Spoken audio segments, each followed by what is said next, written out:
Hey everyone. Before we get into today's story, I wanted to relay a quick message on behalf of the author. The COVID-19 crisis we're all going through right now is unfortunately still affecting all of our lives, some worse than others, and tonight's author, Christopher Maxim, who's been featured on this channel in the past as well as many others, is one of those people. He has a high-risk health condition, ARFID, which has unfortunately made him immunocompromised. Because of this, he's been quarantined from work indefinitely, and he's having problems collecting unemployment, but even without that extra problem with the way things work here in America, he won't have enough to afford treatment. Lots of people are struggling these days, but if you feel inclined to and am able to help, I included a link to Christopher's PayPal account in the description for you to donate to. It's a crazy world out there, now more than ever, and it's important we look out for each other and help whenever we can. Alright, so without further ado, here's tonight's story. ClancyPasta presents I Dug Up a Grave for $10,000, written by Christopher Maxim.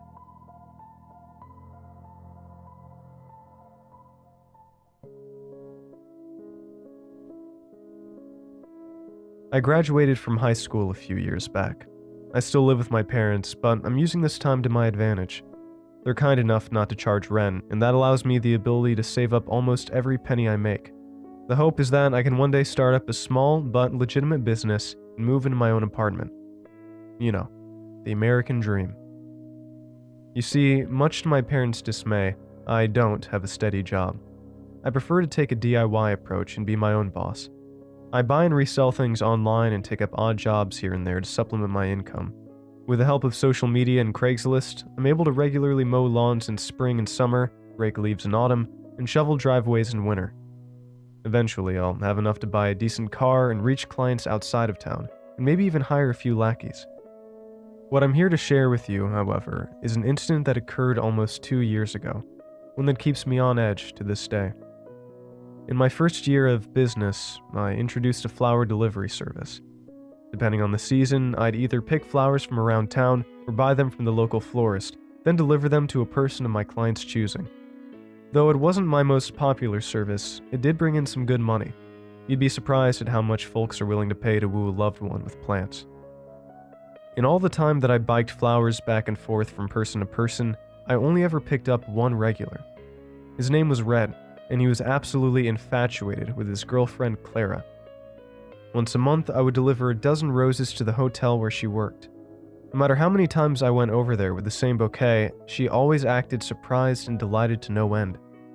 They really did have something special, and I was happy to be a part of their lives, at least in some small way. But then February rolled around.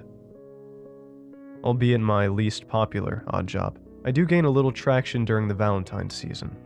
Along with the additional customers, Red goes all out and has me deliver 3 bouquets on the week leading up to the holiday. Between these deliveries and keeping up with my usual services, February beats the hell out of me. This particular Valentine's week was a little different.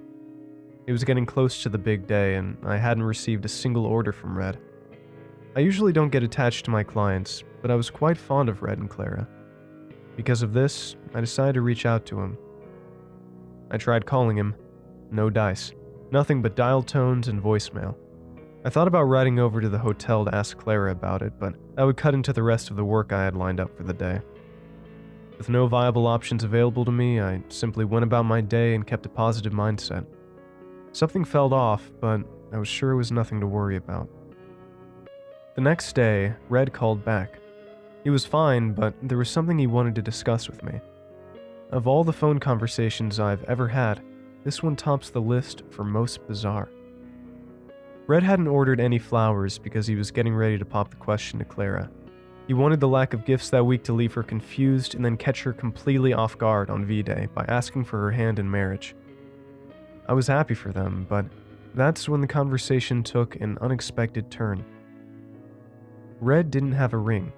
He was wealthy and could afford whatever jewelry he wanted, but not just any engagement ring would suffice. He wanted his mother's ring, the one his father proposed with. It was the only one he felt was fitting, the only one worthy enough to be wrapped around her finger. There was just one problem. His mother was buried with it. And then came the weird part. Red offered me $10,000 in cash to dig up his mother's grave and retrieve the ring from her dead finger. He said that he would do it himself, but he didn't have the nerve. He couldn't bring himself to defile her gravesite like that. He wasn't exactly comfortable with me doing it either, but he truly felt this was the only way he could propose to his one true love. I pleaded with the guy. I really did. I told him to go to Jared's. I mean, women love rings from Jared's. Seriously. But alas, he wouldn't budge on the matter. And whether it was the allure of money that I could use to expand my business, or the desire to help out a desperate friend in need, I grudgingly accepted the job. I'm not going to make any excuses here. I know you think I'm crazy for doing it, and yes, I most certainly was. I know this now. Hell, I knew it then too. But have you ever looked back on something you did in your past and wondered, what the hell was I thinking? Well, this is one of those moments for me. And try as one might, you can't go back and change the stupid shit you've done. This is something I'll just have to live with. Under the light of a full moon, I biked over to the cemetery. As conspicuous as the shovel protruding from my backpack looked, I managed to make it the whole way there without any trouble. After passing the black entrance gates, I laid my bike down and set out on foot. The graveyard was consumed by a late winter chill and an uneasy silence. My footsteps cut through the crisp night air, creating echoes that danced from headstone to headstone. I turned back from time to time and told myself it was to check for passing cars, but really, I was afraid of ghosts lurking in the shadows. I never really believed in them, but being surrounded by hundreds of buried corpses in the middle of the night can do a number on your psyche. Growing more nervous with each passing moment, I trotted to the back of the cemetery in haste. My hurried pace was soon impeded by a fresh pile of white marble, upon which was etched the name Abigail Grovewood in a stunningly elegant font. This was it. This was Red's mother, right where he said she'd be. It was time to get down to business.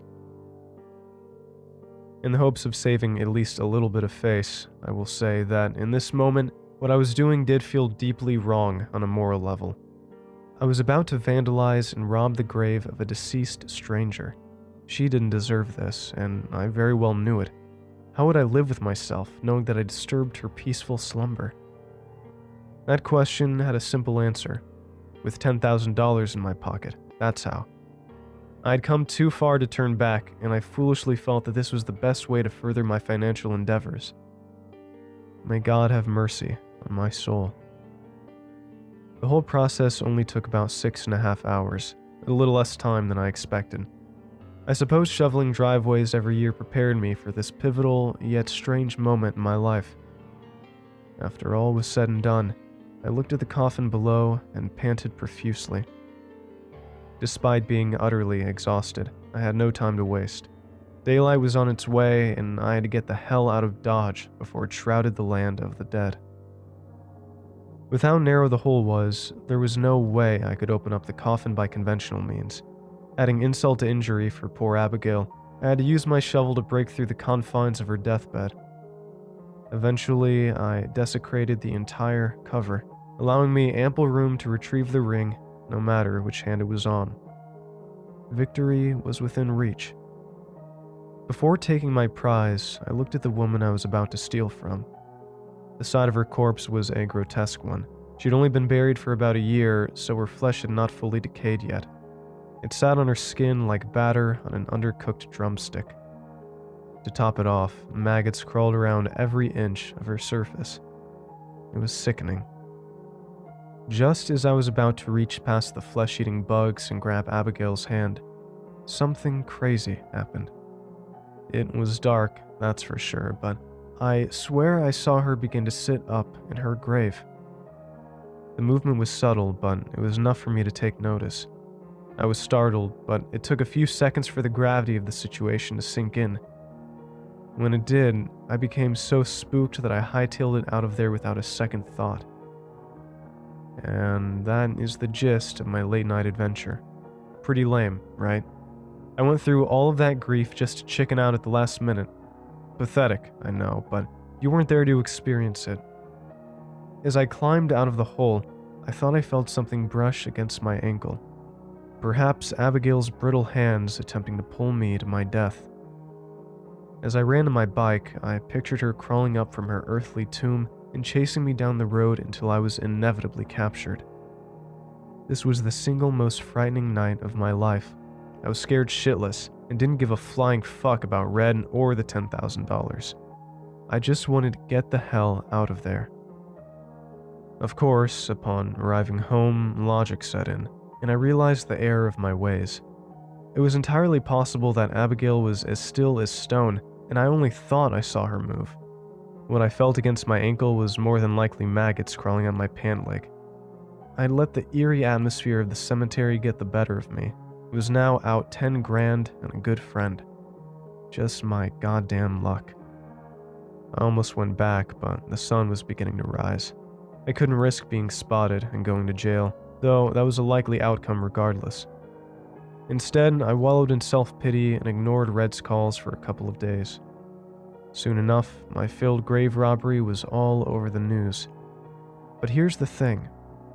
When the police discovered my handiwork, something was profoundly amiss. Abigail's casket was empty.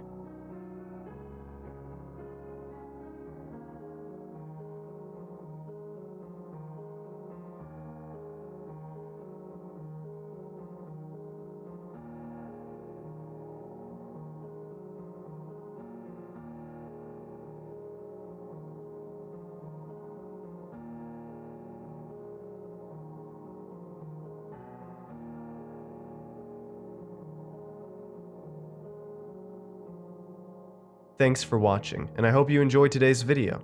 I want to give a huge thanks to all of my supporters over at Patreon and YouTube memberships. Your support makes these narrations possible, and I appreciate it a ton. If you'd like to join these lovely ghouls, you can head on over to my Patreon at patreon.com/ClancyPasta, or click the join button below to become a member. And if you'd like creepy cool shirts, make sure to head on over and check out my official merch store for some awesome tees, hoodies, stickers, and more. Alright. Thank you all for watching, and I hope you have a great night. Cheers.